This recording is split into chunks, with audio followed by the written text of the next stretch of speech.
तो कहानी की शुरुआत में हम हमारे मेन कैरेक्टर को देखते हैं जिसका नाम वैंग है। वो एक एवरेज कॉलेज स्टूडेंट है चाइना में, जिसे अपने बचपन की दोस्त याओ से काफी प्यार है, लेकिन कभी उसके सामने अपने प्यार का वो इजहार नहीं कर पाया। मगर एक दिन बार में ट्रूथ एंड डेयर खेलते हुए याओ रिवील करती है कि उसे भी वैंग पसंद है। जिसे सुनने के बाद वैंग काफी खुश हुआ, लेकिन उसकी ये खुशी बस कुछ ही पलों की होती है जब उसी की क्लास का एक राउडी बॉय जून अपने कुछ दोस्तों के साथ उसे पकड़ लेता है और उसकी खूब ज्यादा पिटाई कर देता है। जून यहाँ पर बताता है कि वो भी याओ को काफी पसंद करता है, लेकिन वैंग उसके प्यार के बीच में आ रहा है। उसी समय जून याओ को भी कॉल लगाता है और वैंग को बोलता है कि वो भी याओ के सामने ये बोल दे कि वो याओ से प्यार नहीं करता। मगर खूब पिटाई के बाद भी वैंग ये बोलता नहीं, उल्टा वो बोलने लगता है कि याओ कभी भी जून जैसे बेकार आदमी से प्यार नहीं करेगी। ये सुन के तो जून का गुस्सा बहुत ज्यादा बढ़ गया था और वो वैंग को एक जोर का पंच करता है, जिससे वैंग सीधे ब्रिज से नीचे गिरने लगता है। जिसे देखकर जून और उसके दोस्त काफी डर जाते हैं और वहाँ से भाग जाते हैं। ब्रिज से गिरते हुए वैंग को अपना बचपन याद आता है जब हर कोई उसे बुली करता था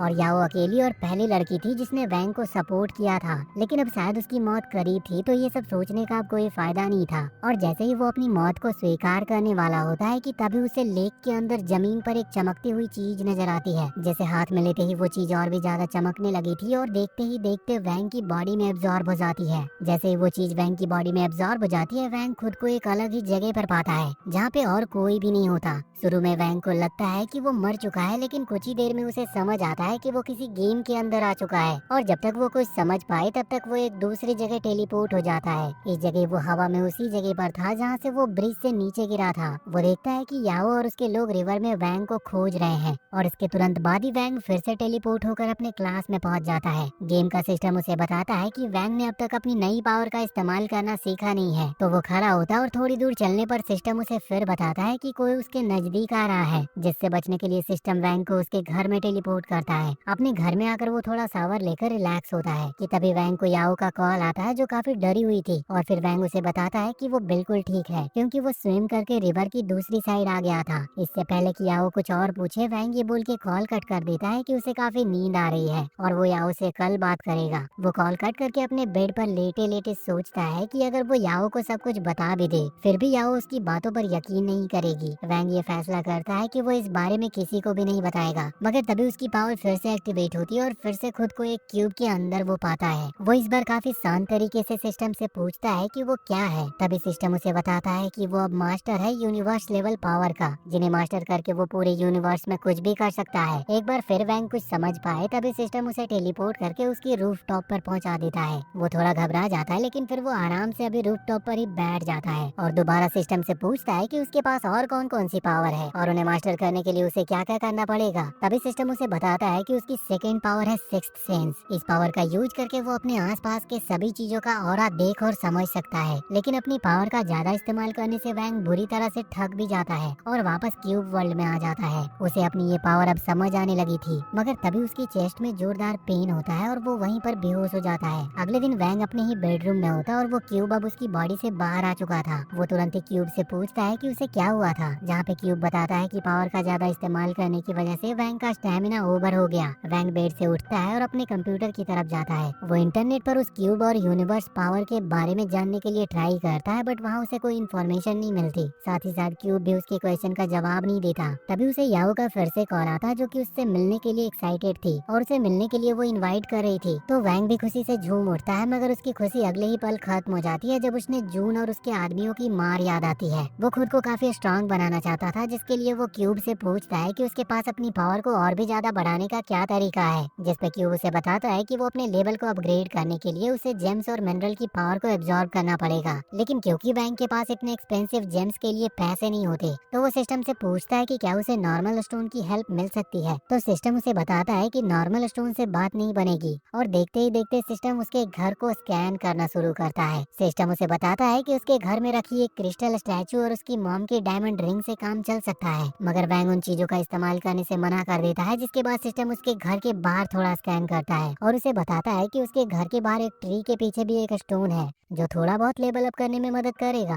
वो ये सुनकर बहुत खुश हो जाता है और पूरा तैयार होके खुद को उस ट्री के पास टेलीपोर्ट करता है। स्टोन को ढूंढते हुए वैंग सिस्टम से पूछता है कि वो उसकी मदद क्यों करता है, जिस पर सिस्टम उसे बताता है कि वो वैंग को दुनिया का राजा बनते हुए देखना चाहता है। मगर वैंग कहता है कि उसकी ऐसी कोई भी इच्छा नहीं है, उसे सिर्फ याओ को प्रोटेक्ट करना है। थोड़ी देर ढूंढने के बाद वैंग को वो स्टोन मिल जाती है और स्टोन मिलते ही सिस्टम वैंग को वापस क्यूब के अंदर समन करता है और इस बार क्यूब की सारी वॉल्स में एक अलग तरह की पावर्स थी। सिस्टम वैंग को ऑर्डर करता है कि वो स्टोन को एब्जॉर्ब कर ले। वैंग ऐसा ही करता और तभी वैंग को उसकी बॉडी में एक अलग ही तरह की सेंसेशन महसूस होती है। सिस्टम उसे कॉन्ग्रेचुलेट करता है उसके फर्स्ट स्टोन को एब्जॉर्ब करने के लिए। हालांकि ये स्टोन इतना भी पावरफुल नहीं था, मगर फिर भी अगर वैंग इसी तरह से कोशिश करता रहेगा तो एक दिन यूनिवर्स का सबसे पावरफुल आदमी जरूर बन जाएगा। अगले दिन वो अपने ही बेडरूम में होता है, मगर इस बार वो काफी ज्यादा थक चुका होता है पिछली रात की मेहनत की वजह से, और वो ये भी देखता है कि वो स्कूल के लिए काफी लेट हो चुका है। वो जल्दी से तैयार होता है और खुद को स्कूल में टेलीपोर्ट करता है। स्कूल में याओ की वैंग की काफी चिंता हो रही होती है। वो उसके डेस्क पे आके उसे डांटने लगती है, जिस पर वैंग उससे कहता है कि वो अब से थोड़ा संभल कर रहेगा और कोशिश करेगा कि जून और उसके ग्रुप से दूर ही रहे। कुछ देर के बाद जून क्लास में आ जाता है और वैंग को ढूंढने लगता है, मगर वैंग खुद को एक बुक से छुपा लेता है क्योंकि वो और कोई लड़ाई चाहता नहीं था।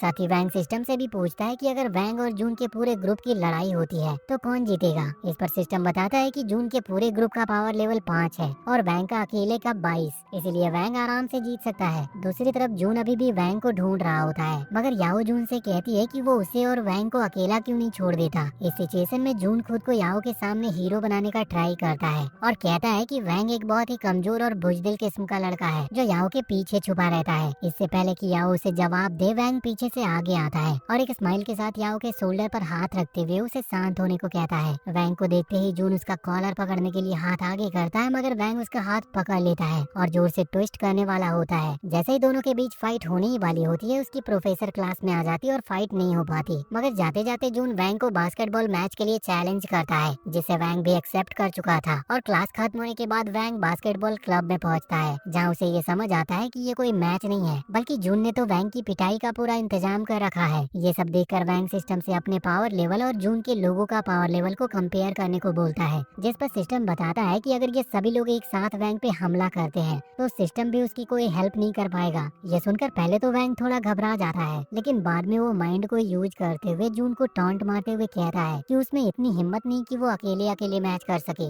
ये सुनकर जून का एक मोटा सा दोस्त जो उन सभी में से सबसे ताकतवर था, वो आगे आता और वैंग को चैलेंज करता है। वैंग को यहाँ पर ये समझ तो आ गया था कि वो उसे आराम से हरा सकता है और मैच यहाँ पर शुरू होता है। वो मोटा आदमी वैंग की तरफ बॉल को फुल पावर से थ्रो करता है, जिससे वैंग भी आराम से डॉज कर लेता है और देखते ही देखते वो मोटा लड़का एक के बाद एक लगातार हमला करता रहता है, मगर वैंग उन सभी को डॉज करता है और कुछ ही देर में वो बुरी तरह से थक जाता है। मगर जून उसे काफी चीयर करता है, जिससे मोटे को भी मोटिवेशन आती है और वो फिर से एक बार वैंग की तरफ हमले की कोशिश करता है, मगर इस बार वैंग उसके किक को डॉज भी करता है, साथ ही उसके फेस पे एक जोरदार पंच भी करता है, जो कि इतना जोरदार था कि वो मोटा वहीं पर बेहोश हो गया था। इसके बाद जून काफी गुस्से में आ जाता है और वो अब अपने सभी आदमियों को एक साथ हमला करने का ऑर्डर करता है। वैंग को सिस्टम बताता है कि उसके जीतने के चांसेस सिर्फ 30% हैं, लेकिन फिर भी वैंग खुद को तैयार करता है लड़ाई के लिए, क्योंकि वो अब पीछे नहीं हट सकता था। सभी लोग उस पे एक साथ हमले करते हैं। वैंग सभी के अटैक्स को बड़े ही अच्छे से डॉज कर रहा था, लेकिन फाइट में कोई खास एक्सपीरियंस न होने की वजह से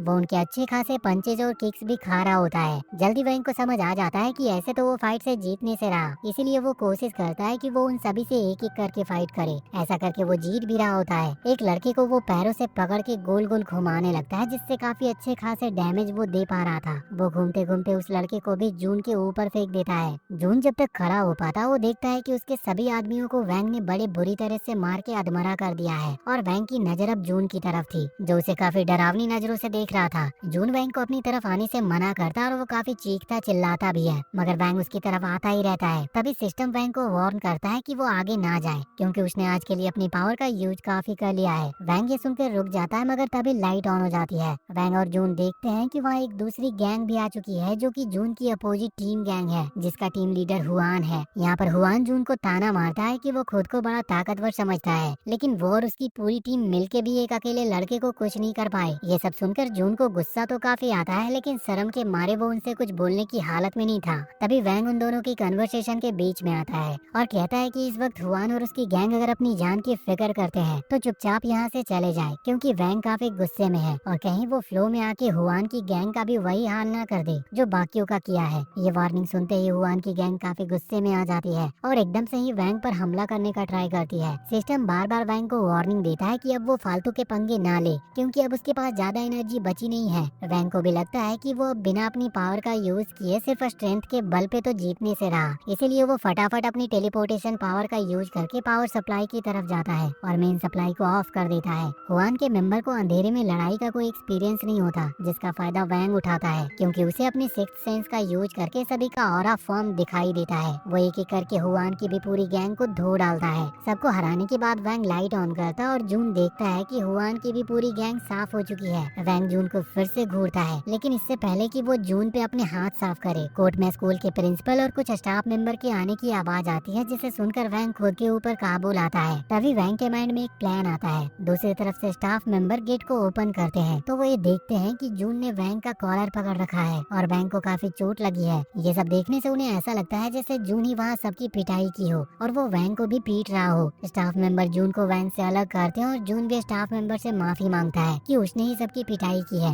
और अनऑफिशियली बास्केटबॉल कोर्ट का यूज किया है। असल में ये सब वैंग का ही प्लान था, जिससे वो किसी भी तरह की इन्वेस्टिगेशन से बच जाए और उसे कोई फाइन भी ना देना पड़े। ये सब होने के अगले दिन वैंग को भी ये समझ आ चुका था कि बिना अपने पावर लेवल को अपग्रेड किए वो आगे किसी से भी फाइट नहीं कर सकता, इसीलिए वो जेम्स और कुछ एक्सपेंसिव स्टोन को ढूंढने के लिए माउंटेन्स की तरफ निकल पड़ता है। माउंटेन में पहुंचने के बाद वो अपनी सिक्स्थ सेंस का यूज करके वैंग कुछ स्टोन को सेंस कर पाता है, मगर वो सभी जमीन के काफी अंदर थे। जहाँ जाने के लिए पहले तो वो काफी ट्राई करता है, मगर बाद में अपनी टेलीपोर्टेशन पावर का यूज करके खुद को डायरेक्ट ही एक केव में टेलीपोर्ट करता है। केव में टेलीपोर्ट करने के कुछ देर में उसे एहसास होता है कि जेम्स इस केव की नेक्स्ट केव में है। वो उन्हें सेंस करने की कोशिश कर रहा था। यहीं पर हमें दिखाया जाता है कि एक बहुत बड़ा और खतरनाक स्नेक, जो अपने बहुत बड़े और भयानक सी जाव का यूज करके वैंग को एक ही बार में पूरा निगलने का चाह रहा था, मगर जब तक वो ऐसा कुछ करे वैंग खुद को केव में टेलीपोर्ट कर चुका होता है। अगले केव में आते ही वो स्नेक के खतरे से अनजान वैंग अपने स्टोन माइनिंग के काम में लग जाता है और कुछ टाइम तक माइनिंग करने के बाद उससे गलती से एक स्टोन नीचे रिवर में गिर जाता है। वैंग सेंस करने की कोशिश करता है कि उसने कुछ स्टोन को कहाँ गिरा दिया है, मगर तभी वो डरावना सा स्नेक अचानक से उसके सामने आ जाता है। उसे इतने सामने से देखकर उसकी बुरी तरह से फट जाती है और वो अपने शॉवल से स्नेक को भगाने का ट्राई करता है, मगर वो कोई नॉर्मल स्नेक थोड़ी था। स्नेक से बचने के चक्कर में वो खुद जाके रिवर में गिर पड़ता है, जहाँ स्नेक भी आ गया था। वो स्विम करके खुद को बचाने का ट्राई करता है, मगर तब तक स्नेक उसे अपनी पूंछ से जोर से पकड़ लेता है। वैंग अपने आप को छुड़ाने की पूरी कोशिश करता है और टेलीपोर्ट करके क्यूब स्पेस में जाने की भी, मगर सिस्टम उसे वार्न करता है कि अगर उसने अभी इस हालत में टेलीपोर्ट किया तो स्नेक भी उसके साथ टेलीपोर्ट हो जाएगा। वैंग अपनी शॉवल का यूज करता है और स्नेक की पूंछ पर इतनी जोर से मारता है कि स्नेक उसे छोड़ देता है और उसी टाइम वो जल्दी से खुद को टेलीपोर्ट करके क्यूब स्पेस में आ जाता है। वो वहाँ पर कुछ देर आराम करता है और रिलैक्स करने के बाद वो सिस्टम को 11 स्टोन देता है और उसे एब्जॉर्ब करने को कहता है ताकि वो बाहर जाकर उस स्नेक को खत्म कर सके। यहाँ पर सिस्टम उसे बताता है कि 3 स्टोन को एड अप करके एक एंशिएंट स्टोन बना सकता है वो, जो कि ज्यादा पावरफुल और स्पेशल एबिलिटी देगा।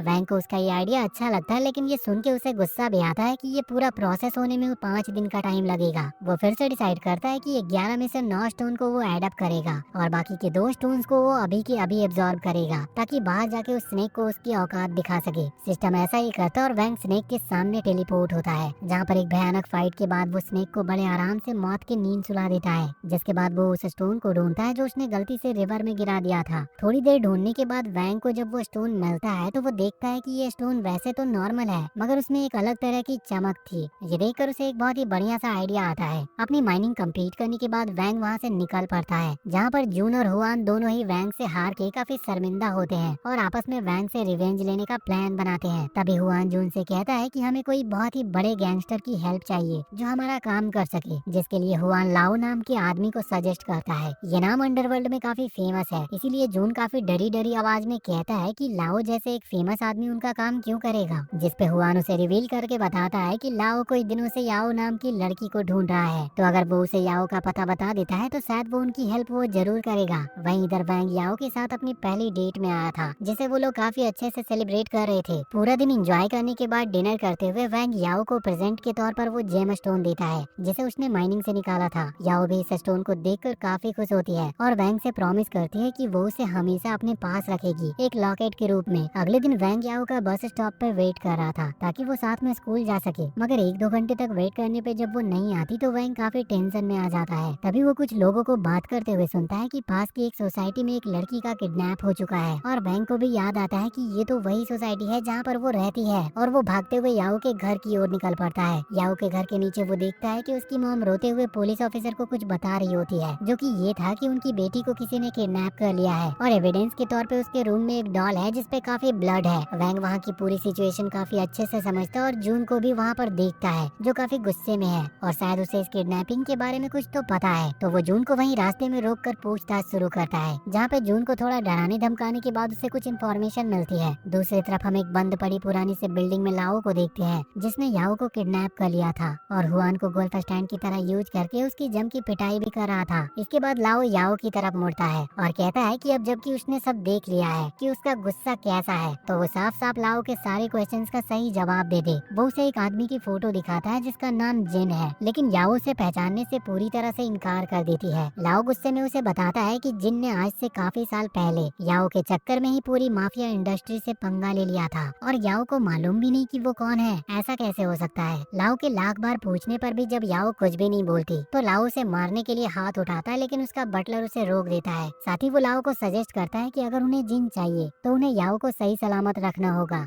लाओ कहता है कि उन्हें किसी से भी डरने की कोई जरूरत नहीं है क्योंकि उनके साथ वर्ल्ड लेवल के प्रोफेशनल किलर्स हैं, लेकिन बटलर कहता है कि उन्हें उस आदमी को हल्के में नहीं लेना चाहिए जिसने पूरी माफिया इंडस्ट्री से अकेले ही पंगा ले लिया था। वहीं इधर जून बैंक को बता रहा होता है कि लाओ एक रॉयल माफिया फैमिली का मेंबर है जिसे कोई भी नहीं हरा सकता, लेकिन एक दिन एक अनजान आदमी जिन आता है और लाओ को बड़ी बुरी तरह से सिर्फ हराता ही नहीं बल्कि उसकी 2 फिंगर्स भी काट देता है, जिसका गुस्सा आज तक लाओ के ऊपर सवार है। और क्योंकि एक बार जिन ने याओ की जान बचाई थी जब वो हाई स्कूल में थी, इसीलिए लाओ को शक है कि जिन और याओ का कोई कनेक्शन जरूर है। सारी बातें सुनने के बाद वैंग डिसाइड करता है कि अब वो अकेले ही याओ को बचाने के लिए जाएगा। वैंग याओ के लॉकेट को सेंस करते हुए उसकी लोकेशन तक पहुंच जाता है, जहां अंदर जाने से पहले उसे सिस्टम की तरफ से नोटिफिकेशन आता है कि जिस स्टोन को मर्ज करने के लिए 5 दिन का टाइम लगना था वो ऑलमोस्ट कंप्लीट हो चुका है और मैक्सिमम 30 मिनट में पूरी तरह रेडी हो जाएगा। बिल्डिंग के अंदर से लाओ देखता है कि वैंग वहां तक पहुंच चुका है, जिस पर लाओ का एक किलर उससे बोलता है कि वैंग को सिर्फ वही मारना चाहता है क्योंकि वैंग के साथ उसका पुराना हिसाब चुकता करना है। ये सुनकर लाओ जोर से हंसने लगता है और उसे परमिशन दे देता है, लेकिन उससे पहले वो एक बार वैंग के स्ट्रेंथ को चेक करने के लिए अपने कुछ आदमियों को आगे करता है। वैंग बिल्डिंग के अंदर आता है जहाँ पर सबसे पहले एक बड़ा विशाल से आदमी उसका वेट कर रहा होता है, जिसने ऊपर जाने के रास्ते को लॉक कर दिया था। उस लॉक पर एक स्पेशल स्पेल था जिसे सिर्फ उसकी चाबी से ही ओपन किया जा सकता था। यहीं पे वो बड़ा आदमी वैंग को चैलेंज करता है कि अगर वैंग उसे हरा देता है तो वो उससे चाबी ले सकता है वरना भूल जाए। वैंग सिस्टम से उन दोनों के पावर लेवल को कंपेयर करने को कहता है, जहाँ पता चलता है कि वैंग का लेवल अभी 50 है और बड़े आदमी का लेवल 52। और यहाँ पर पावर गैप होने के बाद भी वैंग उस आदमी से डरता नहीं और उसका कॉलर पकड़ के कहता है कि वो याओ को बचाने के लिए कुछ भी कर सकता है। वो बड़ा आदमी उसकी इस स्पिरिट को देखकर काफी खुश हो जाता है और वो उसे उसके साथ अपने एक कमरे में आने को बोलता है, जहाँ पर उनका एक मैच होगा। एक तरफ लाओ ये सब चीजें लाइव देख रहा होता है सीसीटीवी और मॉनिटर की हेल्प से, साथ ही याओ को भी ये सब दिख रहा होता है। रूम में एंटर करने के बाद वैंग और बड़ा आदमी अपनी अपनी पोजीशन लेते हैं और फाइट शुरू करते हैं। वो बड़ा आदमी पहले किक करता है जिससे वैंग डॉज कर पाता है, मगर उसके अगले हमले को नहीं। बड़ा आदमी वैंग के पेट में वार करता है जिससे वैंग डॉज तो कर लेता है मगर उसके इम्पैक्ट से बड़ी दूर जाकर गिरता है। अब वैंग को भी गुस्सा आ चुका था और अब वो उस आदमी के बड़े से बॉडी का फायदा उठाता है और उसे एक हैमर समन करके जोर से हिट करता है। वो इस हमलों को झेल नहीं पाता और दूर जाकर गिरता है, जिसके बाद वैंग उस आदमी से चाबी ले लेता है और डोर अनलॉक करके आगे बढ़ जाता है। ऊपर जाते हुए सिस्टम वैंग को वार्न करता है कि उसकी तरफ कोई चीज बड़ी स्पीड से आ रही है और वैंग को उसे डॉज करना पड़ेगा। तो वो डॉज करता है और वो देखता है कि वो चीज एक निंजा कुनाई था। तभी एक निंजा वैंग के पीछे आ खड़ा होता है जो वैंग को किक करता है। वैंग किक तो डॉज कर लेता है मगर स्टेयर से नीचे गिरते गिरते बचता है। निंजा वैंग की स्पीड को देखकर इम्प्रेस था, इसीलिए वैंग को वो वहाँ पर खत्म नहीं करता बल्कि उससे कहता है कि वो वैंग से आगे मिलेगा जहाँ वो वैंग को खत्म कर देगा। ये बोल के निंजा ऊपर चला जाता है। यहाँ पर वैंग जैसे तैसे अपनी जान बचाता है और आगे बढ़ के देखता है कि वो एक कमरे में है जहाँ बिल्कुल भी लाइट नहीं है। वैंग उस कमरे में सीधे सीधे चलना शुरू करता है। वहीं कमरे के किसी कोने से छुप के निंजा वैंग को देख रहा था और सही टाइम देखकर वो अपनी नाइफ से वैंग के ऊपर एक के बाद एक लगातार जोरदार हमले करता है और अचानक से वो अपनी नाइफ को वैंग की तरफ फेंकता है जिसे वैंग डॉज कर लेता है, मगर मगर अपने निंजा आर्ट का यूज करके वो नाइफ की डायरेक्शन को चेंज कर लेता है जो वैंग को डैमेज कर देती है, मगर साथ ही साथ निंजा को एक दो अच्छी वाली किक भी देता है और बाद में वो खड़े खड़े यौन करने लगता है जैसे उसके लिए ये सब काफी बोरिंग है और वो निंजा के साथ पूरा दिन ये गेम खेल सकता है। निंजा को ये देखकर काफी गुस्सा आता है क्योंकि वो बचपन से ही लोगों से सिर्फ पिटाई खाई है और इसीलिए उसने काफी सख्त ट्रेनिंग की है। ये एक अंधेरा कमरा है जिससे कि उसकी आई अब डार्क में भी सब कुछ देख सकती थी। अंधेरे में निंजा फिर से छुपकर वैंग पर नजर लगाता है, लेकिन उसे ये बात का अंदाजा नहीं था कि वैंग के पास सिक्स सेंस है जो उसे सब कुछ सेंस करने की शक्ति देती है, मगर फिर भी वैंग ऐसा दिखाता है जैसे उसे कुछ भी दिख नहीं रहा हो। निंजा इस बात का फायदा उठाता और वैंग पे हमला करने का ट्राई करता है, मगर क्योंकि वैंग को सब कुछ दिख रहा होता है इसलिए वो इजिली निंजा के अटैक को डॉज कर लेता है, जिसके बाद वो एक बेसबॉल बैट को समन करके निंजा को वहीं पर हरा देता है। निंजा को हराने के बाद वैंग आगे के रूम में जाता है जहाँ उसे एक मिडिल एज मैन दिखता है जिसकी बॉडी काफी सॉलिड थी और माइंड एकदम काम, और वो वैंग का ही वेट कर रहा होता है। वो बुढ़ा वैंग की तारीफ करता है कि तुम इतनी दूर आ गए हो, लेकिन वैंग उसकी बातें पूरी नहीं होने देता और पूरी ताकत से उस पर बेसबॉल बैट से वार करता है, लेकिन बुढ़ा उसके वार को रोक लेता है, उसे खींचता है और जमीन पर पटक देता है। जब वो देखता है कि वैंग अभी भी होश में है तो वो अपना लेवल को और भी आगे बढ़ा देता है। तभी क्यूब वैंग को बताता है कि जेम स्टोन मर्ज होने में सिर्फ 1 मिनट बचा हुआ है। वैंग कॉन्फिडेंट होता है कि वो 1 मिनट तक फाइट कर सकता है। तभी बुढ़ा उसकी गर्दन को लॉक कर देता है। वैंग अपने स्टोरेज से एक नाइफ निकालता है, लेकिन बुढ़ा उसे भी रोक लेता है। तभी वैंग टेलीपोर्ट करके नाइफ को दूसरे हाथ में ले आता है और उसे अच्छा खासा चोट पहुंचाता है। खुद को छुड़ाने के बाद वैंग उस पर मुक्का मार देता है, लेकिन उसका हाथ ही दर्द होने लगा था। वो बूढ़ा अपनी मसल फ्लेक्स करता और कहता है कि वैंग के पास उससे लड़ने की ताकत नहीं है। फिर वो जमीन में एक गड्ढा कर देता है एक ही पंच में और वैंग पर लगातार अटैक करता है। वैंग बार बार गिरता है और जितनी भी कोशिश करता है वो उसे चोट तक नहीं पहुंचा पाता। वैंग कहता है कि वो याओ को बचा के रहेगा, लेकिन वो बूढ़ा उसके हाथ को ही तोड़ देता और उसे पिलर से चिपका के जोर से मुक्का मारकर बेहोशी कर देता है। वैंग जमीन पर पड़ा होता है जब क्यूब उसे बताता है कि जेम स्टोन अब मर्ज हो चुके हैं और उसके स्टैट्स काफी इंक्रीज हो गई है। वैंग को अंदर से एनर्जी फील होती है और वो उठता है। अब वो कहता है कि वार्म अप खत्म हो गया है, अब असली फाइट होगी। बुड्ढा खुश होता है, लेकिन जैसे ही वो हमला करता है वैंग अब उसे ज्यादा तेज और ताकतवर बन गया था। वैंग बूढ़े को रैपिड पंचेस मारता और वो डॉज भी नहीं कर पाता, लेकिन जैसे ही वैंग फाइट को खत्म कर रहा होता है उसकी स्किन टूटने लगती है। क्यूब बताता है कि ये सिस्टम उसका लेवल अप के बाद टॉक्सिन्स बाहर निकाल रहा है। वैंग गुस्से में कहता है कि ये टाइम सही नहीं है, लेकिन फिर भी वो बूढ़ा का हमला जारी रखता है और उसे इतने जोर से मुक्का मारता है कि वो वॉल से जाकर टकराता है। वैंग फाइनली बुढ़े को हरा देता है और अगली फ्लोर की तरफ आगे बढ़ता है। याओ और लाओ दोनों उसकी फाइट देख रहे होते हैं। याओ रिलीव फील करती है, लेकिन लाओ गुस्से में था कि उसके 3 फाइटर एक आम लड़के से हार गए। उसका बटलर उसे समझाता है कि अब जो फाइटर बचे हैं वो प्रोफेशनल हैं और वो जरूर वैंग को हराएंगे, लेकिन लाओ को यकीन नहीं होता। बटलर बताता है कि एक लड़की जो मार्शल आर्ट एसोसिएशन से आई है उसके हाथ में एक ब्रेसलेट है, जब वो ब्रेसलेट हटाएगी तो वो सबके लिए खतरा बन जाएगी, इसीलिए उन्हें बिल्डिंग को छोड़ देनी चाहिए। वैंग इतनी फाइट के बाद थक गया होता है, लेकिन फिर भी आगे बढ़ता रहता है। क्यूब उससे कहता है कि वो इमोशनली अनस्टेबल है और उसे शांत होना चाहिए, लेकिन वैंग कहता है कि जब याओ खतरे में है तो वो शांत नहीं रह सकता।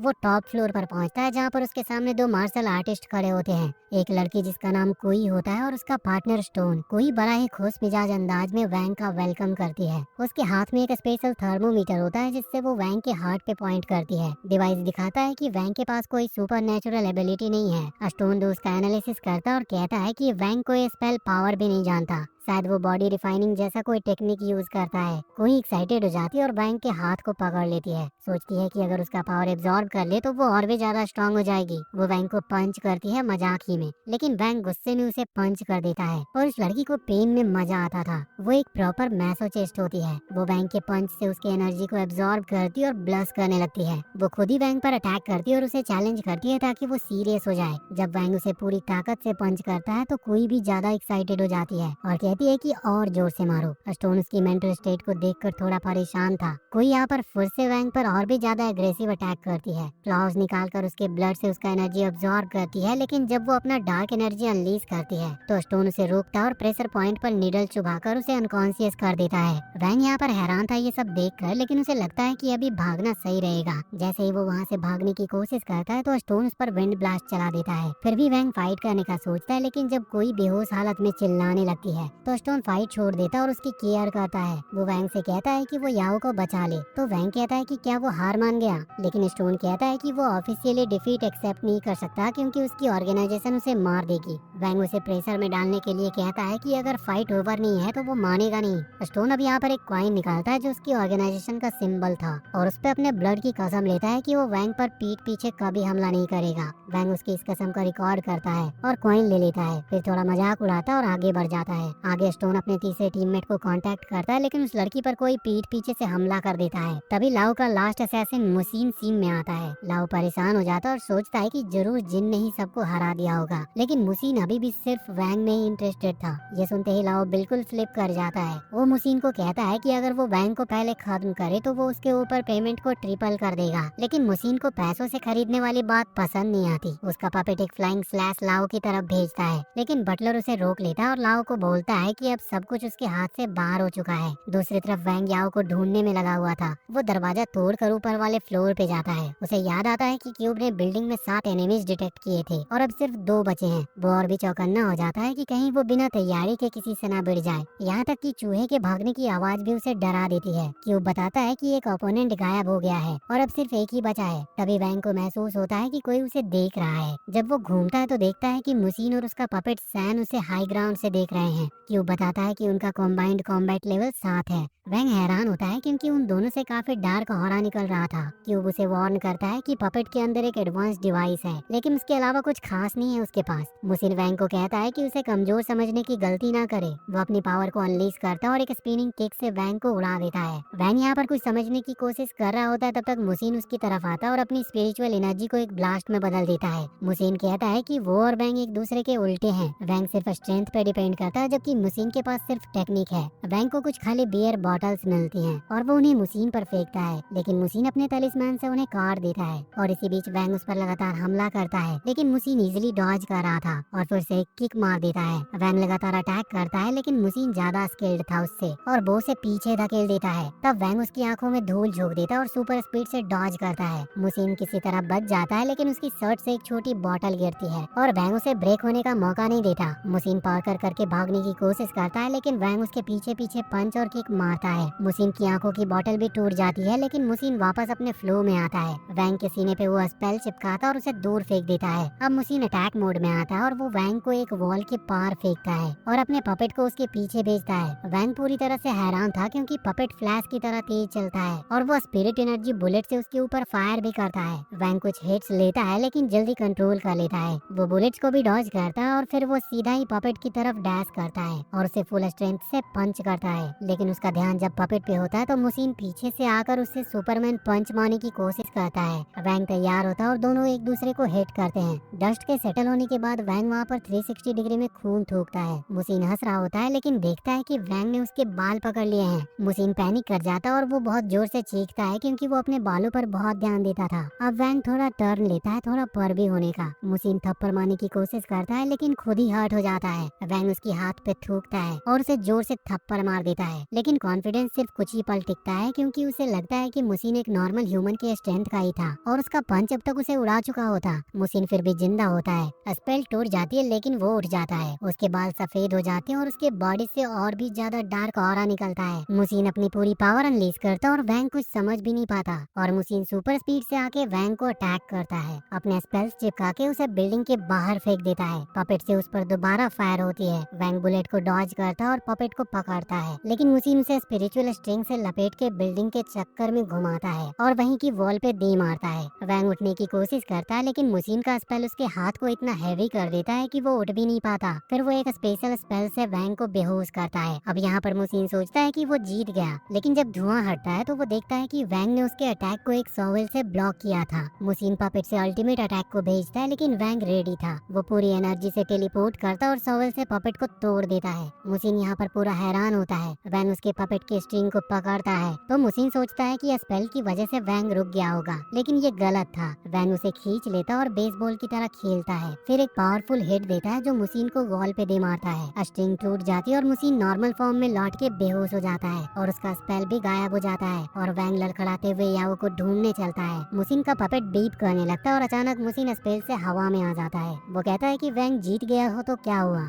आखिर में वो मर ही जाए। जाएगा। वो पपेट के बॉम्ब को एक्टिवेट करता है लेकिन कुछ भी नहीं होता। वैंग ने पपेट को स्पेस रूम में डाल दिया होता है। मुसीन पैनिक करता है और बार बार बॉम्ब एक्टिवेट करता है लेकिन कुछ होता नहीं। तभी वैंग एक सुपर जंप करके बिल्डिंग से कूद जाता है। वैंग मुसीन को फिनिश करने के लिए जंप करता है लेकिन मुसीन एक्सप्लोसिव स्पेल फेंकता है। वैंग ब्लास्ट में उड़ जाता है और एक क्रेन पकड़ के बच जाता है, लेकिन मुसीन उसके डेब्रिस को कंट्रोल करता है और वैंग पे बरसा देता है और यहाँ पर वैंग बेयरली बच पाता है उससे। मुसीन और भी स्पेल के साथ उसे न्यूक करता है और यहाँ पर वैंग ऑलमोस्ट बेहोश ही हो गया था, लेकिन याओ के ख्वाब देख के उसे एक नया एनर्जी बूस्ट मिलता है। उसके हाथ जल रहे होते हैं लेकिन वो उसे वेपन बना लेता है और वो मुसीन पर हमला करता है जब तक दोनों जमीन तक नहीं गिर जाते। इम्पैक्ट इतना स्ट्रॉन्ग था कि जमीन पर गड्ढे पड़ जाते हैं। क्यूब लास्ट मोमेंट पे वैंग को स्पेस रूम में खींच लेता है जिससे उसकी जान बच जाती है। थोड़ी देर बाद उसे वापस बाहर निकाला जाता है। वो जला हुआ था, ब्लीडिंग हो रहा था और नींद में भी वो याओ का ही नाम ले रहा था। अचानक बारिश शुरू होती है और उसे जगा देती है। वो तुरंत याओ को ढूंढने लगता है, लेकिन पहले उसे मुसीन के कपड़ों का एक गीला ढेर मिलता है जहाँ से मुसीन गायब था।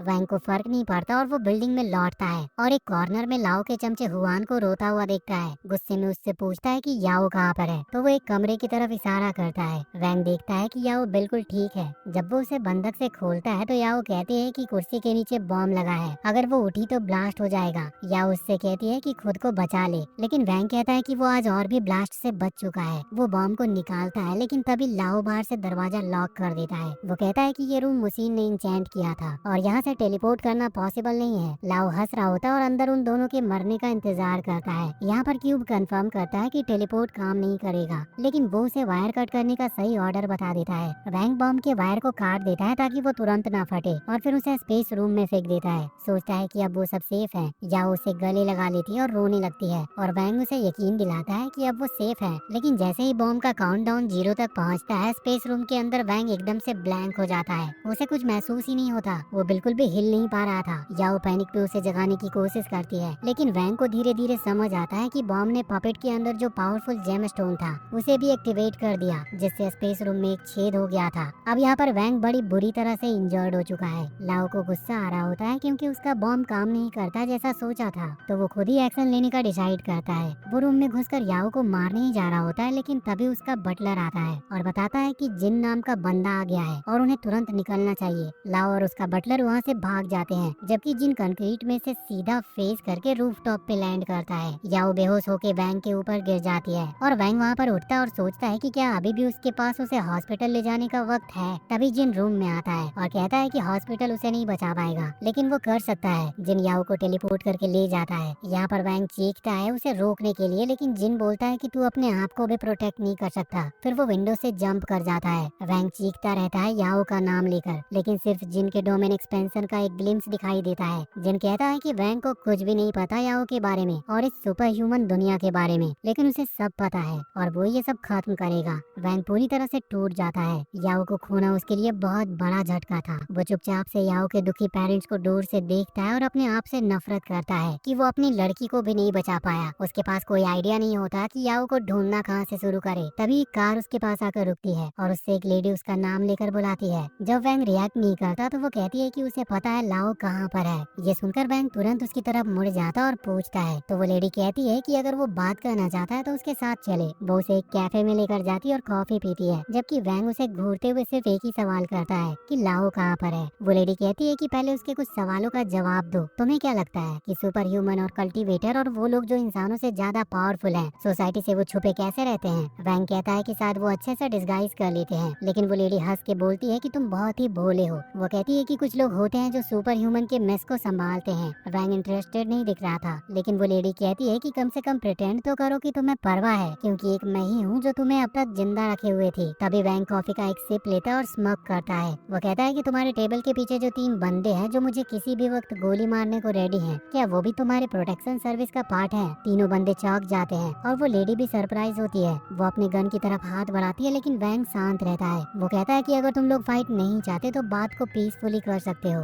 वो लेडी उसकी बात मान लेती है और अपने लोगों को सिग्नल देती है बैक होने का। वैंग अपने सुपर सेंसेस यूज करके उसके कार्ड का नाम और टाइटल पढ़ता है। उसका नाम होता है मियू और वो सुपर ह्यूमन मैनेजमेंट ब्यूरो की टास्क फोर्स लीडर होती है। वैंग कहता है कि मुझे लगता है तुम मुझे सीक्रेटली प्रोटेक्ट कर रही थी, लेकिन तुम्हारा पर्पस क्या था? मियू कॉन्फिडेंटली कहती है कि मैं तुम्हारी मदद कर रही हूँ, तो ऑब्वियस है कि तुम्हें भी मेरे लिए कुछ काम करना पड़ेगा। वैंग पूछता है कि क्या तुम चाहती हो मैं ब्यूरो के लिए मर्सनरी बन जाऊँ? हूँ। फिर बोलता है कि वैसे भी तुम्हारे लोग तो सी रैंक से नीचे के लूजर्स हैं। उनमें से एक बंदा कहता है कि वैंग कम से कम बी रैंक का सुपर ह्यूमन है। मियू को इस बात से फर्क नहीं पड़ता। वो कहती है कि अगर तुम्हें लाओ के बारे में इन्फो चाहिए तो तुम्हें 3 मिशन करने होंगे। वैंग कहता है कि मैं सिर्फ एक ही करूंगा और मुझे जिन के बारे में भी इंफॉर्मेशन चाहिए। मियू बिना बार्गेन किए मान जाती है, जो वैंग को बहुत हैरान करता है। मियू उससे कहती है कि मिशन सिंपल है, एक दिन लगेगा और पैसे भी मिलेंगे। लेकिन वैंग पूछता है कि मैं तुम पे ट्रस्ट क्यों करूं। मियू थोड़ा ऑफेंड होकर कहती है कि हमने अभी एक अच्छी बातचीत की है, क्या ये प्रूफ काफी नहीं है। वैंग कंफ्यूज होता है, लेकिन उसके पास कोई और ऑप्शन नहीं था। वो डिसाइड करता है कि मियू को यूज करेगा ताकि ब्यूरो के अंदर घुस के अपने क्वेश्चन का वो जवाब ढूंढ सके। दूसरी तरफ मियू अपनी कार में बैठी होती है जब उसका ड्राइवर पूछता है कि तुम्हें इतने डेंजरस आदमी से डील क्यों किया। मियू कहती है कि बड़ा प्रॉफिट बड़ा रिस्क, मुझे प्रमोशन चाहिए और वैंग मेरी टिकट है। लेकिन मियू को ये नहीं पता होता है कि वैंग ने अपनी क्यूब उसकी कार के ऊपर चिपका दिया है और वो उसकी हर बात को सुन रहा होता है। जब वो सुनता है कि मियू उसे फेक इन्फॉर्मेशन देने वाली है तो उसका गुस्सा फूट पड़ता है।